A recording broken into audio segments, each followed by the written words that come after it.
Let me ask you a question, Conrad and Pat. What are your favorite 2 or 3 or 4, whatever, storylines from this year or performers from any promotion? Wow. Things you like this year. Go ahead, Conrad. The best match I saw live was Cody and Dustin in Vegas. I mean, that was outstanding. I think that was the best match. As far as the best story, great promo too.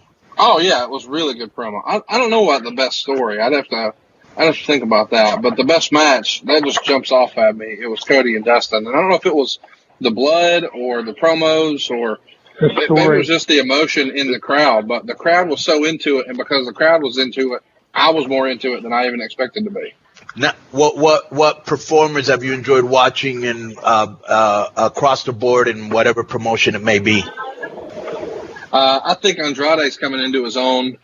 He wasn't on my radar at all last year. For obvious reasons, I started paying more attention, and I was impressed. Rhea Ripley's caught my attention in a big way. I think Darby Allin's presentation from AEW has been really cool. They've done a great job making him feel like a big deal. As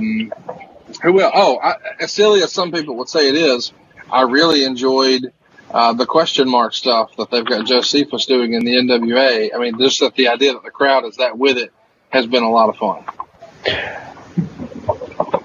What about you, Pat? Interesting. Performer-wise, I'd say the 2 guys that have really jumped off the page. Number 1, Jericho, who's basically head and shoulders above everybody right now. It's because he now has that Flair, Austin Rock style where he can jump in and out of being entertaining, funny, serious, condescending, and no matter what he does, he doesn't step out of his character, nor does he ever lose any credibility. And I mean, his performance has been phenomenal. And then I say this is kind of a dark horse, is Nick Aldis, I think, has really elevated not only himself as a main event guy, but he's also carried that NWA title and made it mean something again. And it's, nothing short of a phenomenal story for a group that doesn't have TV. I think match-wise, I have to agree with Conrad because I did see it. I didn't see it live or as it happened. I saw it much later, but that Cody Dustin match just had all the elements of a old school match that really, really touched me because that, that's the style that I grew up with. I'll tell you the one thing that my most memorable thing from this year has been, and it's going to be a weird answer, is the Lana Bobby Lashley Rusev storyline. And the reason is because it's been so critically buried.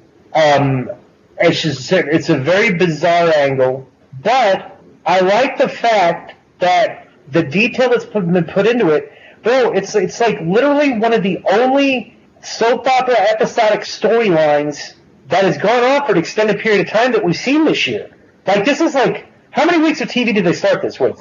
Like how many weeks of, like, every single week they have progressed this story, just adding layers of it, like, every single week? Like, when did they start this? Like 9 weeks ago? Maybe, I'm not sure. But think about that. Let's go for more than that. More than that. Now, let's think of a year of television. Has there been an angle that's gone on longer than this on TV? On any? No, and that's why, as brutal as people think it's been, they have come up with a different element to the story every single week, and it's like I haven't seen that, and it's like that's what we grew up on, wrestling like this, where every week there's like guys are in angles with this. It's an 8 to 12 week storyline, and they build up to match like a 3-month build. It shows you the formula can still, as bad as like some of the promos have been, the story told has been good enough to where I think that you're going to have a pretty good heel and a pretty good babyface coming out of this. That everybody's going to be elevated. Would you guys agree with that? The other thing is you don't know who the winner and loser is going to be. That's the other key. Yeah. It's not predictable. Right, it's not predictable. The execution's been kind of bizarre, like puzzling why they would even like storytelling. Like, this is professional wrestling. Like this is the way it's supposed to go. Every week you just do something else, Yeah. I would use that word bizarre. It hasn't been one of my favorite storylines. I've been a big fan of everything The Fiend has done And I was a big fan of the fact that they took such a humongous risk on that Funhouse Playhouse with the puppets and all that.